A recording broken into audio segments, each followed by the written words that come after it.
ये जो Republic day जिसके अंदर सबसे बड़ा पॉइंट कल्चर है, उनकी अचीवमेंट्स बाद में आती हैं, उनकी परेड बाद में आती है, उनकी डिफेंस बाद में आती है, उनकी मिलिट्री बाद में आती है, लेकिन सबसे बड़ा पॉइंट उनका आता है कल्चर, जो नंबर 1 पे रैंकर्ड है इस टाइम।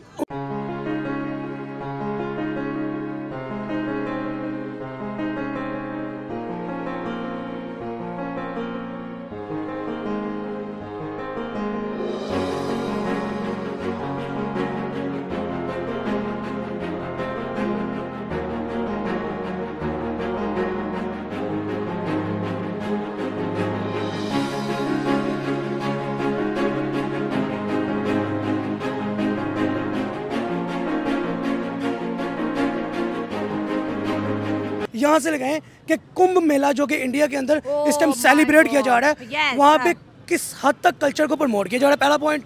और वैसे भी हमें इंडिया जो है कल्चर के पॉइंट से बहुत स्ट्रॉन्ग और रिच नज़र आता है, एक रिच कल्चर कंट्री है इंडिया। रिपब्लिक डे बनाती है जिनके कोई आइन हो, जिनको मंशूर हो। मेरा ख्याल है पूरी दुनिया में इस टाइम चाहे दिवाली हो, चाहे कोई भी त्यौहार हो ना, वो अब इंडिया के ही सारे सामने आ रहे हैं।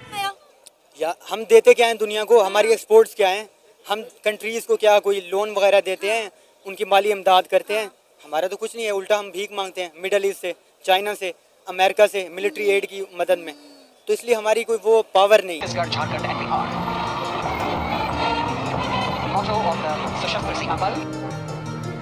जबरदस्त ना।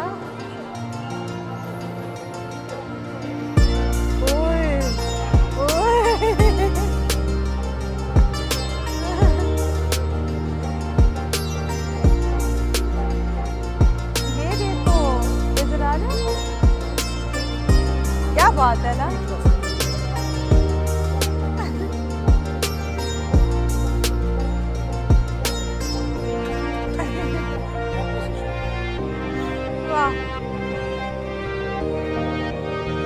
अब देखें ना, अब उनको सलूट है इंडियन को, भाई वो हर चीज़ पे अपने मेयार पे पूरे उतरते हैं, जो भी वो काम करते हैं अपने कोल फेल में उनके तजाद नहीं है, ठीक है। उन्होंने एक आइन बना दिया, सबको वो मंजूर है, सबको वो कबूल है, कि चाहे कोई भी पार्टी हो। इंडिया की बात करें, बहुत तेजी से ग्रो कर रहा है, क्या आपको लगता है कि उनकी यूथ में और हमारी यूथ में फ़र्क है तो क्या सर? सबसे पहली बात तो ये, पाकिस्तान वो वाहिद मुल्क है जिसकी नौजवान नस्ल तबाह हो रही है, फारिग है, घर बैठी है। ये पाकिस्तान वाहिद मुल्क है। क्या वजह? वो इसलिए कि पाकिस्तान के अंदर जो नौजवान नस्ल है, एजुकेटेड है, वो बाहर जा रहे हैं।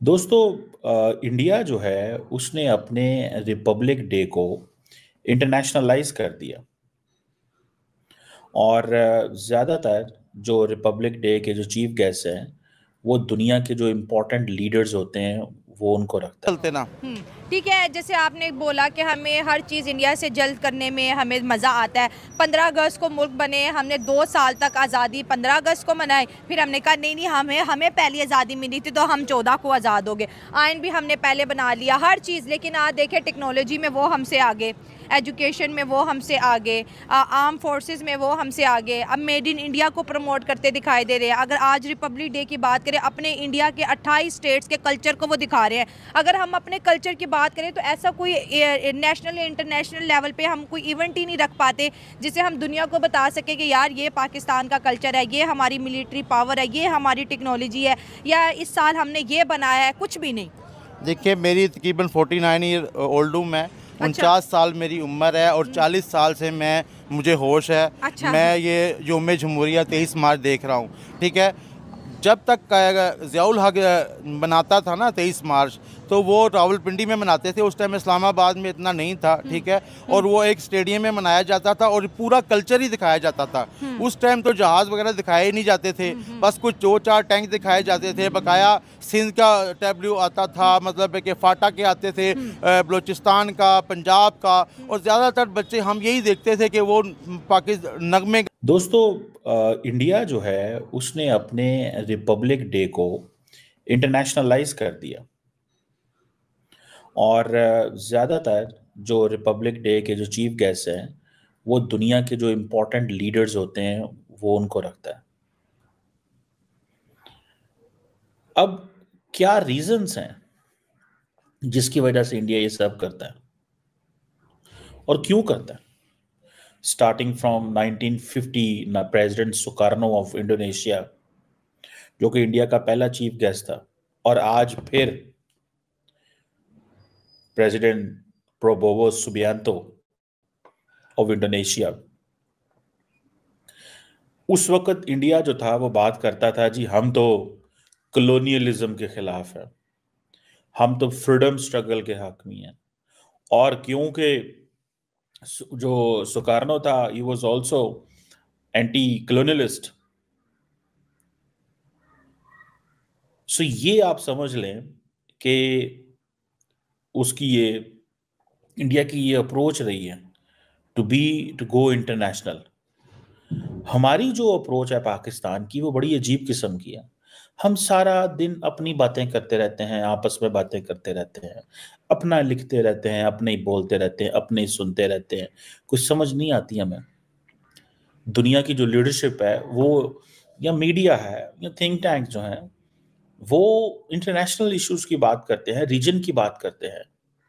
हम सारा दिन अपने ही लगे रहते हैं, अडयाला जेल जा रहे हैं, अडयाला जेल से आ रहे हैं, फलां लीडर को मिल रहे हैं, कोई मतलब।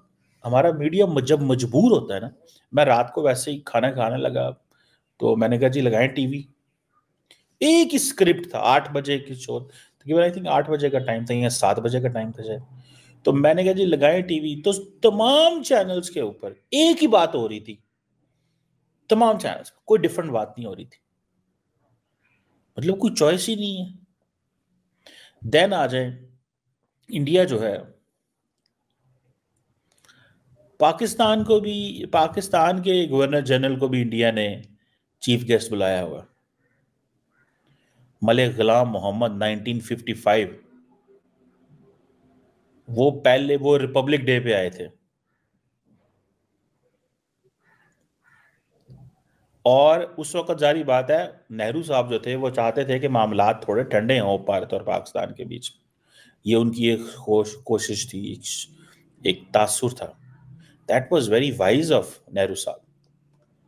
आज नरेंद्र मोदी का जो मकसद है वो, नमस्कार दोस्तों आज 26 जनवरी है, रिपब्लिक डे, गणतंत्र दिवस। गणतंत्र दिवस की आप सभी को बहुत बहुत शुभकामनाएं। दोस्तों आज भारतीय सेना इतनी ज्यादा शक्तिशाली हो चुकी है जिसे देख के चीन और पाकिस्तान तो डरे हुए हैं ही, अमेरिका भी अब ये कहता है कि भारतीय सेना टेक्नोलॉजी के मामले में अमेरिका को टक्कर दे रही है। यही सारी क्लिपिंग हम इस वीडियो में देखेंगे कि किस तरह से पाकिस्तानी मीडिया आपस में ये सब डिस्कस कर रही है। वीडियो अच्छा लगे तो लाइक करें, शेयर करें, चैनल को सब्सक्राइब करना ना भूलें, बेल का आइकन प्रेस कर दें लेटेस्ट नोटिफिकेशन के लिए। आइए आगे बढ़ के इस वीडियो में।